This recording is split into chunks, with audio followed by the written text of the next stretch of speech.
Assalamualaikum warahmatullahi wabarakatuh. Bismillahirrahmanirrahim. Alhamdulillahi rabbil alamin. Wassalatu wassalamu ala asyrafil anbiya wal mursalin. Nabina Muhammadin wa ala alihi wa sahbihi ajma'in. Allahumma alimna ma yanfa'una wa anfa'na bima 'allamtana. Allahumma faqihna fid din wa 'allimna at-ta'wil wa zidna 'ilman ya rabbal alamin. Rabbi syrah li sadri wa yassir li amri wahlul 'uqdatam min lisani yafqahu qawli. Subhanaka la ilma lana illa ma 'allamtana innaka antal alimul hakim. Wa la haula wa la quwwata illa billah. Alhamdulillah, syukur kita pada Allah Subhanahu wa taala, dengan limpah rahmatnya malam ni kita sambung lagi hadis yang ke-900 di bawah bab yang ke-13, babu fadilati i'taqihi amatah thumma yatazawwajuha. Ini bab berhubung dengan kelebihan seseorang yang memerdekakan hamba perempuannya lalu dia menjadikannya sebagai isteri ataupun dia memperisterikannya.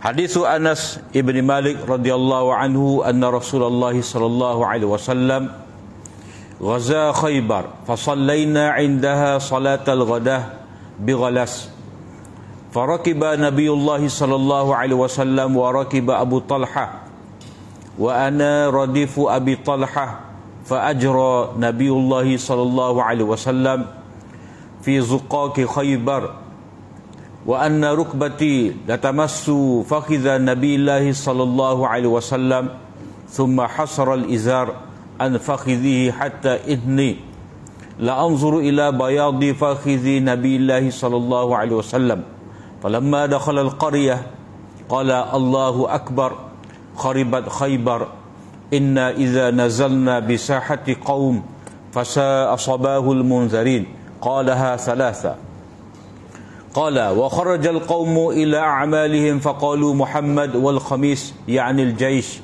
qala fa asabnaha عنوة فجمع السبي فجاء دحية فقال يا نبي الله أعطني جارية من السبي قال اذهب فخذ جارية فأخذ صفية بنت حيي فجاء رجل إلى النبي صلى الله عليه وسلم فقال يا نبي الله أعطيت دحية صفية بنت حيي سيدة قريظة والنضير لا تصله إلا لك قال ادعوه بها فجاء بها فلما نظر إليها النبي صلى الله عليه وسلم قال خذ جارية من السبي غيرها قال فاعتقها النبي صلى الله عليه وسلم وتزوجها فقال له ثابت يا أبا حمزة ما أصدقها قال نفسها اعتقها وتزوجها حتى إذا كان بالطريق جهزتها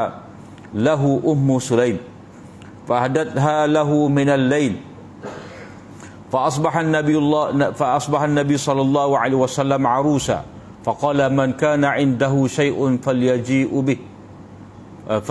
به من كان عنده شيء فليجيء به وبسط نطعا فجعل الرجل يجيء بالتمر وجعل الرجل يجيء بالسمن قال وأحسبه قد ذكر السويق قال فحاسوا حيسا fakanat walimata Rasulullah sallallahu alaihi wasallam. Ni hadis yang panjang cerita peperangan Khaybar. Tapi ada yang dikehendaki di sini perkahwinan Nabi sallallahu alaihi wasallam dengan Safiyah ceritanya. Hadis riwayat daripada Anas bin Malik, katanya Rasulullah sallallahu alaihi wasallam berperang peperangan Khaybar. Peperangan Khaybar ni satu perkampungan orang Yahudi yang mana mereka bina kubu ataupun kota ya sukar untuk ditembusi. Mereka berkawal. Jadi Nabi SAW mengepung mereka. Jadi Khaybar ni berlaku pada tahun yang ke-7 Hijrah, lepas daripada Nabi SAW balik daripada Hudaibiyah, haji tak jadi tu. Jadi Khaybar pada tahun yang ke-7. Jadi kami sembahyang subuh di Khaybar itu. Maknanya Nabi SAW dengan sahabat pergi ni, dia pergi itu sebelum subuh, dia semaya situ. Jadi semaya subuh di situ, dia nanti dengar lah. Takut-takut ada demo tu masuk Islam kau apa ke, nanti dengar azan. Jadi bila tidak dengar azan, maka jelas bahawa perkampungan itu tidak beriman kepada Allah SWT. Jadi Nabi semaya subuh di situ bighalas, pada waktu ghalas. Waktu ghalas ni maknanya saki-baki kegelapan malam. Maknanya subuh dah, fajar shadiq nampak dah. Tapi keadaan pada waktu tu masih lagi gelap. Kalau cerah tu dia panggil isfar. Wasubhi idza asfar. Dan demi subuh ketika mana dia telah hampir cerah. Hal ini ada ghalah ni saki-baki gelap malam. Pada waktu subuh gelap lagi lah. Gelap lagi. Tapi fajar telah terbit, fajar shadiq telah terbit. Jadi semai subuh pada waktu itu. Maknanya Allah kau nak cepat lah. Segera. Kalau kita nak tunggu jemaah ramai ni, 5.50 kita tunggu khomat 6.30 pun boleh. Kalau kita pasti nak tunggu ramai. Dah. Tapi tunggu 12 orang tu baik semaya 6.10 dah. Ni kalau tepat tu macam pondok ke, sekolah ke, dah tempat asrama ke, gapo ke, molek kita lewat lah. Sebab dia budak-budak sekolah ke tandah al-maklum lah, tandah tu ada berapa. Kalau kita ni masing-masing rumah kita 3 butir tandah dah, dah tak ada masalah tu. Tak berebut dah lah. Bel tu mari tu dah semaya. Jadi waktu ghalas ni makna waktu masih lagi gelap di akhir malam, kegelapan akhir malam, tapi subuh dah. Jadi Nabi SAW menunggang kuda dia, dan juga Abu Talha menunggang, menaiki kuda dia, dan aku ni berbonceng ataupun aku ni bergendong tupai Abu Talha. Jadi anak pada waktu tu masih lagi muda lah. Fa'ajra Nabiullah sallallahu alaihi wasallam fi zuqaqi Khaybar. Nabi sallallahu alaihi wasallam pecut kuda dia tu di tengah-tengah lorong Khaybar. Jadi dalam kota tembok yang tinggi tu ada lagi saki-baki lah ni. Jadi dalam kota tu dia adalah ni rumah-rumah, ni tempat nego gapo semua. Supaya kita tengok cerita-cerita zaman Inggeris dululah. So kota tu ada tempat dia tempat dia apa dah jual, tempat ni tempat dia mesyuarat gapo rumah situ dalam kota tu. Dah. Kalau dia nak nane kena terbit daripada kota tu lah. Kota tu dia ada gapo ni? Sungai tu. Kalau tempat kita ni bukit tinggi. Gapo tu dia panggil Cak Ma ke dia tahu, tak ingat dah. Naik bukit tinggi tu. Ada kota tu. Lebih kurang lagu tu lah. Jadi Nabi SAW pecut kuda dia tu di tengah-tengah lorong Khaybar. Jadi di sini mana tengah-tengah lorong tu Nabi pecut. Maknanya lajulah. Mana kalau kita bawa motor ke kereta ke, kita pecut. Dah. Pecut di celah-celah lorong jalan tu. Jadi Nabi pecut. Jadi ulama kata boleh kita nak bawa dengan derah. Cuma tempat yang perlulah. Tempat derah tu, tempat yang seped ni, masa ni subuh pokok Yahudi ni tidur lagi. Bolehlah nak pecut tu. Kalau kita kata tengah kelewat anak sekolah gapo tu tak boleh lah. Kena ikutlah arahan 30 km sejam tu. Tapi kalau highway ke gapo semua, bawalah mengikut dia tu 90 km ataupun 110, tak kena buat 30 situ. Maknanya kita pengajaran daripada perbuatan Nabi ni, kita boleh memperlahankan dan melajukan kenderaan kita mengikut keperluan dan mengikut kesesuaian. Mengikut kesesuaian. Macam di sini, walaupun lorong Khaybar tu sempit kau gapo, lalu orang jalan kaki, tapi pada waktu ni ada hijab nak serai popok Yahudi ni, dan pada waktu tu masih lagi awal pagi, orang tidur, mana boleh. Tapi kalau orang tengah sibuk tu tak kalah, kita nak pecuk. Kemudian kata Anas, lutut saya ni bersentuhan dengan paha Nabi SAW. Maknanya lorong tu lorong sepik. Jadi bila lalu tu ada terkena lutut saya dengan paha Nabi SAW. Kemudian Nabi menyingkap selok kain sarungnya itu sehingga nampak pahanya, sehingga aku melihat putihnya paha Nabi SAW. Jadi Nabi naik kuda dia tu dengan pecuk tadi, dia selok. Dalam riwayat lain kata inhasara tu maknanya terselok. Hasara ni maknanya Nabi sendiri selok. Jadi dua-dua tu sama maknanya maknanya Nabi selok, maka tersingkaplah paha tu. Dan tersingkap tadi Nabi tak tutup. Tak tutup. Jadi di sini dia ada perbahasan ulama berkenaan dengan paha ni aurat ke tidak. Paha ni aurat ataupun tidak. Jadi kalau mengikut hadis ni, nampak paha tu tidak aurat. Begitu juga ada satu hadis lagi, dalam Bukhari pun ada, dalam Muslim pun ada, iaitu Nabi sallallahu alaihi wasallam duduk di bibir telaga. Di bibir telaga tu Nabi jolok menghulurkan kedua kakinya dalam keadaan paha dia tu tersikat. Masuk Abu Bakar, Nabi keadaan lagu tu lagi. Masuk Umar, Nabi keadaan lagu tu lagi, nampak paha dia. Masuk Uthman, Nabi pun tutup. Nabi pun tutup. Jadi itu hadis yang menunjukkan bahawa paha tu tidak aurat. Tetapi dalam riwayat Tirmizi dan Imam Ahmad ada hadis, orang panggil hadis Jarhat. Ada hadis Jarhat ni, Nabi SAW kata kepada Jarhat, ghatti fakhizak, ya Jarhat, fa innaha aurah. Wahai Jarhat, hendaklah kamu tutup paha engkau kerana paha itu aurat. Jadi aurat ni makna bahagia ya. Masuk aurat ni daripada aura, maknanya malu. Maknanya kita rasa malu nak mendedahkan bahagia tu. Ataupun kalau orang tengok pun orang jadi paling tak si tengok. Mana itu panggil aurat.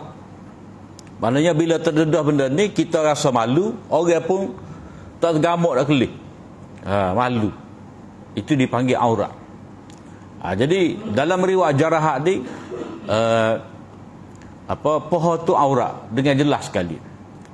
Jadi bila ada dua hadis lagu ni, dia panggil hadis mukhtaliful hadis. Dua hadis yang bertentangan. Dua hadis yang bertentangan, kita nak pakai hak mana? Kalau mengikut majoriti ulama gak, mereka mengatakan bahawa hadis Jarhat tu hadis yang jelas. Hadis menunjukkan kepada kaedah. Tak ada andaian lain. Nabi kata, innaha aurah. Paha tu aurat, jelas. Cuma dalam hadis ni, Nabi SAW sising sikapkan paha dia ni. Ulama mengatakan bahawa cerita dalam hadis ni dia panggil waqi'atul hal ataupun waqi'ah muayyanah. Ada peristiwa khusus, ada keadaan tertentu pada waktu tertentu dengan ada maksud ataupun keperluan tertentu, bukan pada semua keadaan. Itu maksud dia. Maknanya dalam keadaan tertentu seperti ni, kalau kita kata contohlah kita naik motosikal ke, naik basikal ke. Jadi kalau kita nak tutup lutut kita, betih kita tu payah kadang-kadang kita tengok orang tua kan, yang naik motor tu dengan paha selok. Dengan tak khabar gitu. Jadi mungkin dia tengah bawa motor tu bawa dia khabar. Sebab dia menggobagai sakit orak dah, sakit lutut dah, nak akak kaki naik motor tu payah juga. Ya. Jadi selok lah. Jadi hak dia khabarnya tengah bawa motor. Jadi tak kira lah dia nak turun ketika bawa motor tu, lama salah kak. Selerak situ. Jadi itu gambar yang kita boleh nampak. Mana dalam keadaan tertentu ni terpaksa lah buka. Payah nak bergerak. Suka kepada pergerakan, maka tak apa. Selok ni. Sebab hak ni dia walaupun aurat ni ulama buat pembahagian juga. Aurat ni dia ada aurat besar, dia ada aurat kecil. Ataupun dia panggil aurat mukhaffafah dengan aurat mughallazah. Bukan najis mughallazah saja ada. Aurat pun ada juga aurat mukhaffafah dengan aurat mughallazah. Aurat mukhaffafah ni bagi lelaki kak. Poho. Dah. Tapi kalau nampak alat sulit dia, kubur dan dubur tu, tu dia panggil mughallazah, berat dah. Berat benar. Macam juga perempuan. Kalau nampak sikit-sikit rambut dia, dah. Nampak sikit bawah-bawah ni lengas sisir sikit ni, tu dia panggil aurat mukhaffafah. Ataupun betih dia, nampak sikit, tu dia kira tak apalah. Kalau tak silap kita dalam fatwa kita Syekh Daud Fatani, dia memberi satu pandangan bahawa bagi wanita-wanita ada nanai padi tu, ada cedung duduk dalam sawah ke apa semua tu dia tak apa kalau dia tu kilah kain tinggi, dia buat khijau. Zaman dululah zaman tu, mana dibenarkan. Takkanlah nak turun benda tu dengan kain labuh ke apa semua, stocking, tak pernah sabar. Orang kata zaman tu tak ada kasubuk, orang tina turun benda. Lah ni tak timbul dah. Perempuan tak tahu buat padi dah lah ni. Lelaki lah. Tapi bagi setengah tepat boleh lah. Maknanya perempuan tu kalau dia nak pergi nyaku ke apa semua, nak sesek rupuk ke apa, terutamanya dalam keadaan lecah ke apa semua tu tak. Tak apa dia tu tinggi sikit kain dia, nampak sikit betih dia, tak apa. Sebab itu orang panggil keperluan. Tak ada arah. Tak ada arah. Sebab itu dikira masih lagi aurat mukhaffafah, aurat yang ringan. Jadi boleh buka bila perlu, ada hajat. Kalau tak ada hajat tak boleh. Lama kita turun rumah dengan baksa, dah ada jiruh pokok bunga luar pendek gitu. Tu tak ada keperluan. Tak ada keperluan, tu tak boleh. Tak pandai lagi keperluan tu. Sebab kita nak pakai kain pelekat boleh, pakai seluar panjang boleh. Nak jiru kau, nak basuh kereta kau, tak apa. Jadi keperluan bos kadar nak basuh kereta tu, kita nak pakai luar pendek tak boleh. Tak boleh. Pakai tutup aurat lah, sebab dia bukanlah benda kita kata terdesak sangat. Tapi kalau kita macam nak berenang, kita pakailah seluar 3 suku tu setakat lutut kau gapo. Jadi masa berenang tu selok tu nak guna. Cuma jangan pakai sandal tu. Jadi dalam hadis ni, ini dikatakan sebagai peristiwa yang khusus. Peristiwa yang khusus yang mana dia ada banyak kemungkinan. Kemungkinan Nabi ni perlu buat lagu tu terpaksa. Kemungkinan ni khususiat untuk Nabi, ataupun dalam keadaan gaduh-gaduh. Kemungkinan itu ada. Tapi hadis kita baca, hadis jarhak tu jelas menunjukkan bahawa pohon tu aurat. Jadi kena tutup. Dalam semua keadaan, melainkan dalam keadaan perlulah. Jadi dalam bab aurat ni, macam kita kata, dalam bab nak berubah, dalam bab kita nak apa, nak berubah luka. Kalau kata luka tu ada di pohon, dah ataupun bagi perempuan tu ada atas belakang dia luka bisu kau gapo kau, dia boleh bukalah sekadar hak perlu, mengikut keperluan. Al-hajatu tanzilu manzilatad darurah. Hajat tu kadang-kadang dia turun kepada darjah darurat, perlu. Cuma dia kata ad-darurah tu qadar biqadariha. Darurat tu ditentukan dengan qadar dia. Maknanya setakat apa perlu. Kalau lebih daripada perlu tak boleh. Macam kita kata perempuan tu dia luka di betih dia. Dah. Jadi takkanlah dia nak sising seluar dia ataupun kain dia tu atas paha.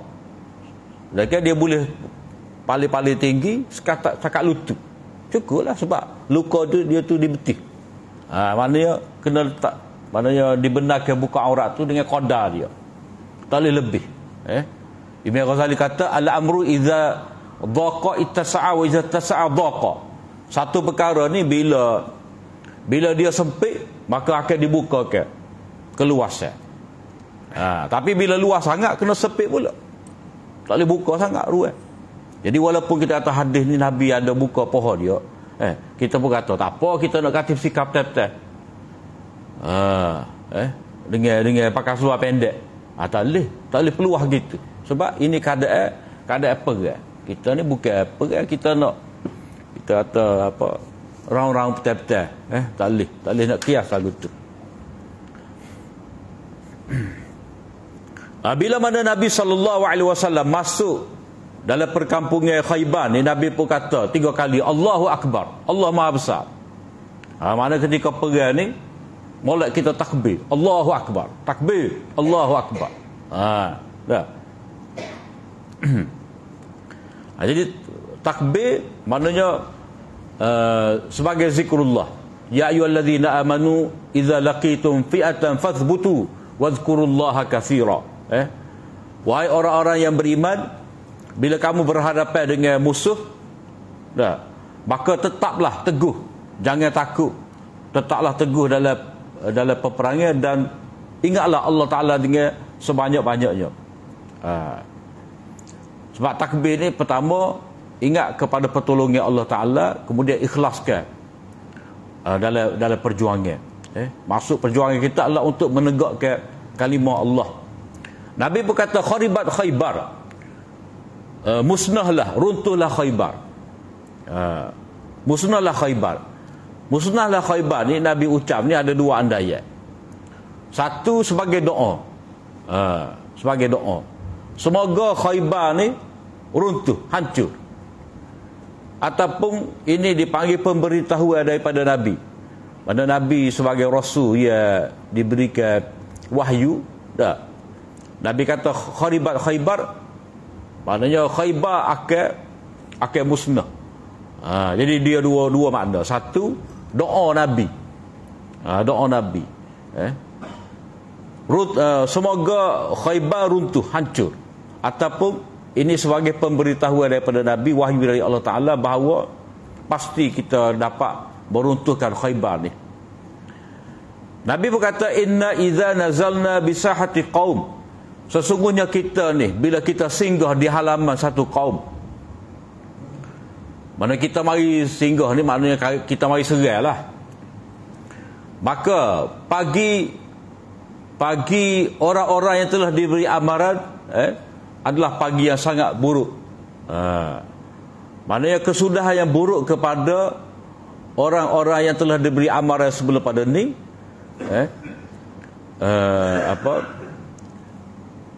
Bila mana kami mari ni pada waktu pagi. Jadi serai pada waktu pagi ni, mana orang dalam keadaan tidak bersedia lah. Tapi bukan kata sengaja mari serai mengejut ni, tidak. Sebab Nabi baca ayat ni, fasa asabahul munzarin, buruklah pagi orang-orang yang diberi amaran. Maknanya amaran kepada puan-puan ni ada dah. Dah. Amaran ada dah sebelum pada ni. Dan sebab kepada Nabi SAW serai popok Khaybar ni kerana mereka telah khianat. Telah khianat. Yahudi ni, Bani Nadir ke, Bani Quraizah ke, Bani Mustalik kau memang terkenal dengan pengkhianatan. Sebab demo ni duduk Madinah, orang Yahudi ni. Dah. Duduk Madinah, mereka menguasai orang-orang Arab Madinah, dah Aus dan Khazraj. Mereka duduk sekali. Dan mereka ni mari ni bukan kata nak memperdamaikan orang Arab Aus dan Khazraj tu, tapi mereka tupai perang sekali. Mereka sokong. Puan ni sokong Aus, puan ni sokong Khazraj. Jadi kerjaan mereka tu maknanya melaga-lagakan Aus dan Khazraj supaya itu berperang. Tapi bila Nabi sallallahu alaihi wasallam mari, Nabi mempersaudarakan antara Muhajirin dan Ansar. Ansar tu dikenali dengan Aus, dengan Ansar yang mana dulu Aus dan Khazraj tu bertukar jadi satu je. Jadi Ansar. Jadi mana Nabi mari ni, Nabi berjaya menyatukan popok Aus dan Khazraj membentuk Ansar. Ansar ni pula Nabi persaudarakan dengan Muhajirin. Boleh. Maknanya kalau kita kata kat istilah kat Ansar golongan tempatan, Muhajirin golongan migran, golongan pendatang. Dah. Jadi bila duduk sekali tu molek persaudaraan Nabi buat. Siapa sahabat Ansar ni kata mu pilihlah bini aku ni. Dah, bini aku ada 4, mu pilih. Ambil 2 kamu, 2 kat aku, pilih mana kena. Dah. Lepas tu ni pitih ni kita bagi 2. Siapa setara tu orang-orang Ansar dia kasih kepada orang Muhajirin. Tapi sahabat ni macam Abdurrahman bin Auf ni kata tak apa, tunjuk kedai kat aku nak pergi nego. Jadi orang-orang Yahudi ni bila mana Nabi SAW tiba di Madinah, Nabi panggil orang Yahudi ni. Nabi panggil Yahudi, Nabi buat perjanjian dengan mereka. Maknanya mereka boleh duduk Madinah dengan syarat mereka sama-sama membangunkan Madinah, jaga keamanan Madinah, piagam Madinah. Banyaklah kerjasama tu. Maknanya membentuk negara yang terdiri daripada Muslim dan non-Muslim, masing-masing kena jaga negara tu. Jangan sampai dicerobohi oleh musuh. Kena setia kepada negara. Tapi popok Yahudi ni dia bocor rahsia Nabi kepada Abu Jahal. Dah, pada orang Mekah. Sehingga berlaku peperangan Uhud, peperangan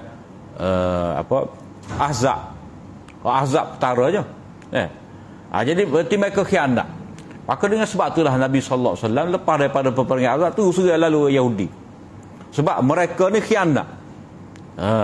Jadi orang khianat ni bukan kata khianat perjanjian, membatalkan perjanjian nak retak ke, perjanjian perniagaan ke pelaburan. Tidak. Perjanjian ni maknanya mendedahkan keselamatan negara kepada musuh.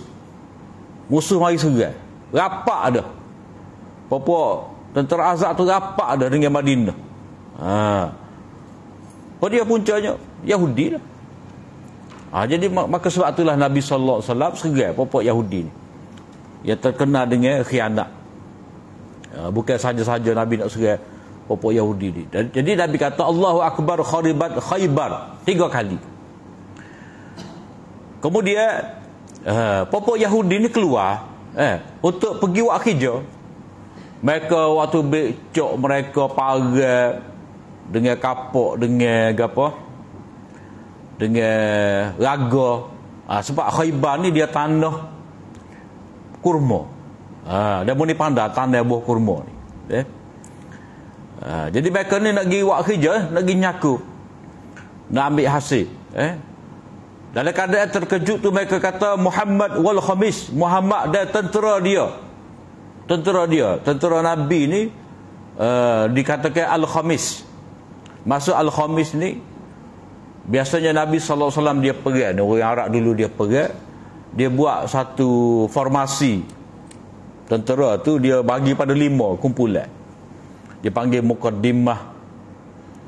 Hak depan muqaddimah, hak kanan maimanah, maisarah, hak belakang saqah, kaki, hak tengah tu qalb, Dia 5 formasi dia. Lepas tu adalah cara bergerak. Hak ni dulu bergerak, kemudian hak ni.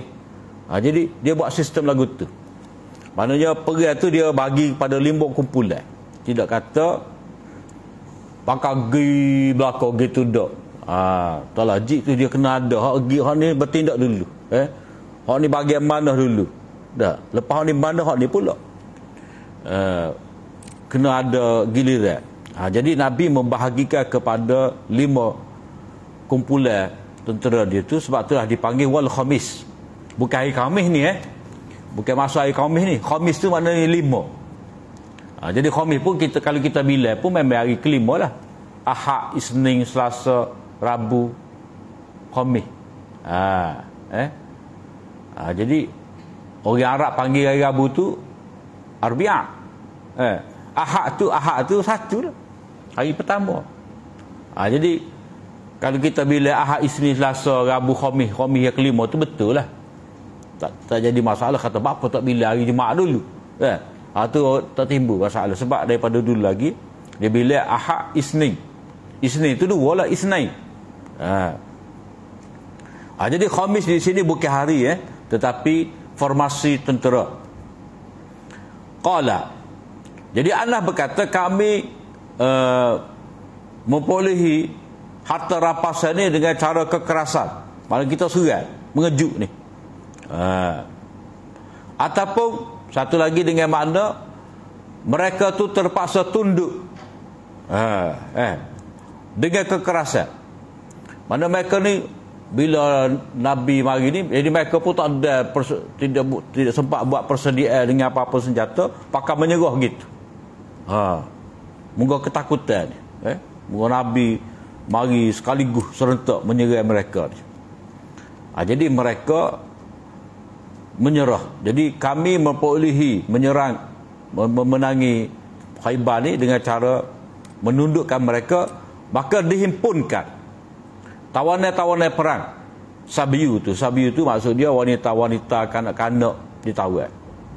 Kemudian marilah Dihyah Al-Kalbi. Dihyah Al-Kalbi ni duta Nabi, utusan Nabi. Mana-mana kalau Nabi nak pergi, nak suruh berjumpa dengan ketua-ketua negara, maka Nabi akan hantar Dihyah Al-Kalbi. Faqala ya Nabi Allah. Dihyah ni kata, wahai Rasulullah, berikan kepada saya salah seorang daripada wanita wanita Sabi ni yang ditawan. Maka Nabi sallallahu alaihi wasallam kata, mau pergilah ambil. Kau mana nak? Jadi dia pun ambil lah Safiyah binti Huyai bin Akhtab. Dia ambil itu. Oleh kerana Nabi itulah bagi pada dia, dia pun ambil. Tiba-tiba ada seorang lelaki mari beritahu kepada Nabi SAW. Dia pun kata dia kata Safiyah tu tidak sesuai kepada sesiapa pun melainkan kepada engkau Rasulullah. Orang lain tak layak. Sebab apa? Sebab Safiyah binti Huyai ini anak kepada ketua anak kepada ketua ni Bani Quraizah dan Bani Nadir. Orang besar. Jadi tak layak kepada orang bawah. Mana hak layak dapat orang besar ni kena pemimpin negara jugalah macam Nabi.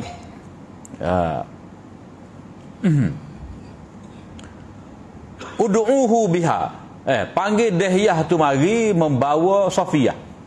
Jadi bila mana Dihyah mari bawa Safiyah tu, Nabi pun kelih tengoklah. Nabi kelih tengok, kenalah. Orang kata sesuai tu memang sesuai dari segi pangkat, kedudukan nasab dia, dan sesuai dari segi kecantikan dia tu. Maka Nabi pun kata kepada Dihyah, kamu ambillah perempuan hak lain. Hak ni tak boleh. Hak ni bahagi aku. Cuma orang-orang tak faham ni, dia kata tengok Nabi ni, hawa nafsu dia. Dia pilih. Hak sahabat lain pun dia ambil kau dia dah. Juga. Dia benda ni tak faham.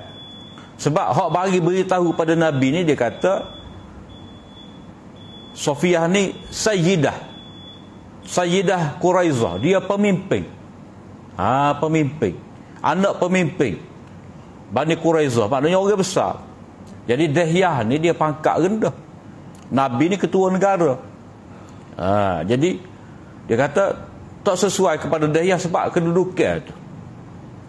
Sebab kita katalah kalau nak nikah, nak nikah mak dua pupu dengan anak sepupu. Tak pada tu. Boleh nikah mak sepupu dengan anak sepupu ni boleh nak nikah. Tak, muka sepupu boleh nikah. Hak perempuan mak sepupu. Hak ni anak pupu dia nak nikah lelaki. Dari segi sah nikah tu boleh. Tapi dari segi pakak tu, orang ni pakak mak sepupu ni anak sepupu. Jadi orang tua kita tu rasa tak kemah, tak kukuh ada. Tapi kalau hak lelaki ni pak sepupu, hak tu anak sepupu dia, tak apa.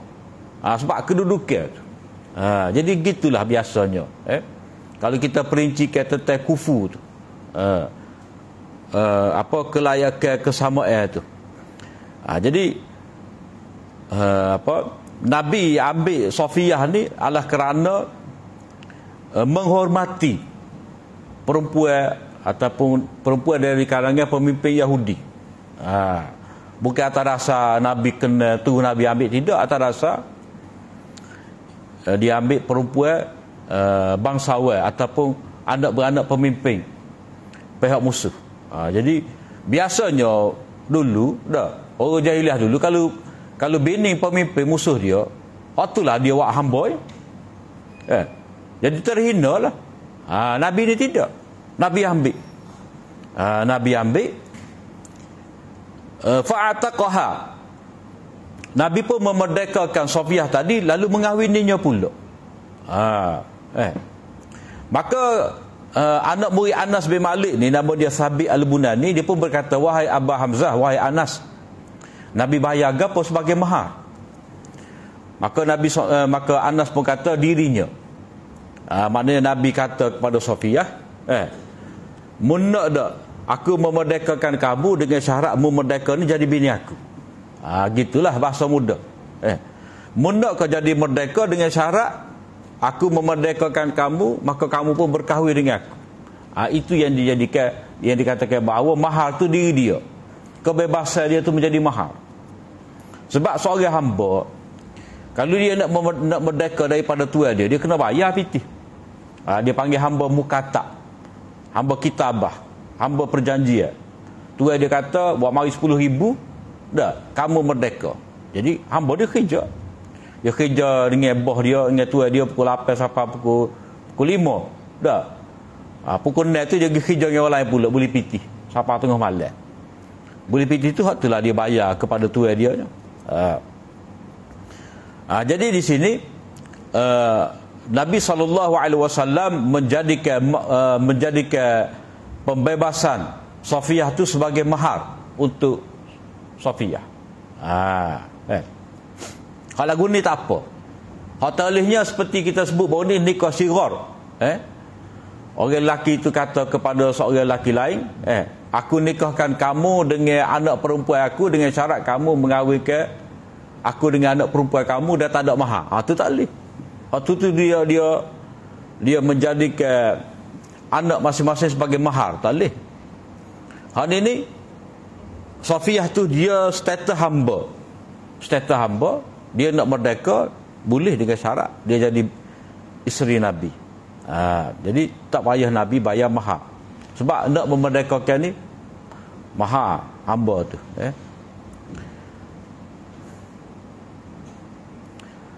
Sehinggalah di tengah jalan Ummu Sulaim, mak kepada Anas ni, dia pun mempersiapkan Safiyah ni. Maknanya dandailah sikit, betul-betul rambut apa semua. Kalau kita gak bedak-bedak sikit, kemah-kemah sikit, jangok-jangok sikit. Lepas tu hantar kepada Nabi sallallahu alaihi wasallam di kemah dia tu pada waktu malam. Ni dalam perjalanan ni, tak ada sampai ke Madinah lagi, tengah jalan tu Nabi sallallahu alaihi wasallam bermalam sebagai pengantin. Esok kata Nabi jadi seorang pengantin. Jadi lepas daripada Nabi orang kata duduk sekali, dia panggil bina, duduk sekali dengan isteri dia Safiyah ni. ataupun dalam istilah dia panggil khulwah sahihah. Dia duduk sekali. Duduk sekali sebagai suami isteri. Maka Nabi SAW kata, sesiapa yang ada sesuatu, bawa-bawa lah. Maknanya ni orang panggil gotong royong. Hak mana ada minyak sapi, hak mana ada buah tamar, hak mana ada gandum, hak mana ada susu, hak mari. Maknanya di sini macam kita nak baiwah lah. Ramai dulu kan nak baiwah ni. Hak ni kata tak apa, kita wak mari berah. Hak tu kata kita wak mari nisai, hak ni kata wak mari gula. Macam-macam lah. Kita bawal, masing-masing bagi. Panggil takaful. Saling tolong menolong. Tapi lah ni dia ubah dah, ngelak. Ngelak. Jadi kalau nak bagi pitih tu, kita bui sebelum makan. Itu hak betul. Tengok lepas makan kita bui pitih tu, tak berapa kena tu. Kalau nak bui, kita bui sebelum dia baiwah lagi. Lah ni mudah. Dia ada app settle, app GoTo boleh transfer ada. Dia mau nak baiwah, kawai bagi. Tanda kawai bagi dah demo ni. Wi bila? Sebelum baiwah. Wi lepas baiwah tak boleh. Kita bagi sebelum baiwah. Jadi dalam hadis ni Nabi kata, kita nak buat walimah ni, hak mana ada bagilah. Sikit-sikit seorang, hak mana ada. Sebab dalam perjalanan. Jadi masing-masing buat bekal, hak mana ada bekal lebih tu buat mari. Nabi pun menghafal nita' ni mana kain seperuh yang diperbuat daripada kulit. Maknanya bubuh makanan dari itulah. Jadi mulalah seorang lelaki tu mari buat tamar, tu mari dengan minyak sapi, dah. Macam-macam. Aku kira dia ada menyebut sawik, maknanya kuih lah. Maka mereka tu pun kacau. Hais ni maknanya campuran. Hais ni kalau kita kat bubu lah. Bubu. Jadi hok mana ada buah tamar, gandum, susu, minyak, mari lepas tu kucap. Masuk. Jadi bubu. Terang sedap kalah. Dengan ada bali ke, ada gapo, ada pisai-pisai. Kalau kita nak kata jenis surah pun boleh lah. Tapi surah tu najal. 2 kali gula surah. 2 kali gula baru boleh makan surah ni. Hak ni metai. Hak mana ada bubuh, kucap, masuk. Jadi molek ni kalau kita cek dalam peti kita tu tamar kering tu. Lepas tu ada minyak sapi sikit. Dah. Kita pun buat lah. Macam kuih qasidah jugalah. Kuih qasidah. Jadi fakanat walimata Rasulullah sallallahu alaihi wasallam, maka itu menjadi walimah Nabi. Rengkah. Maknanya tak meleh kambing ni. Hak dalam hadis bawah ni aulim walau bisyah. Sembelih lah walaupun seekor kambing. Hak ni rengkah. Moga tengah jalan. Tengah jalan, hak mana ada itulah kita buat, maknanya meraihkan. Meraihkan, bukan kata debek ni setahun ni kalau kita bunyi makan laksa je. Kita rasa debek. Tak boleh. Dia mau ajak mari makan laksa pun kita pergi. Tapi lah ni ia ada belaka. Gula pun ada, laksa pun ada. Pas kita ni,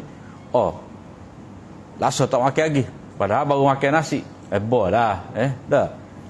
Nasi pun nambah dah. Nak makan laksa pula. Jadi kita bagi makan tu, makan ni sikit. Jadi daripada hadis ni juga walimah ni hak moleknya lepas daripada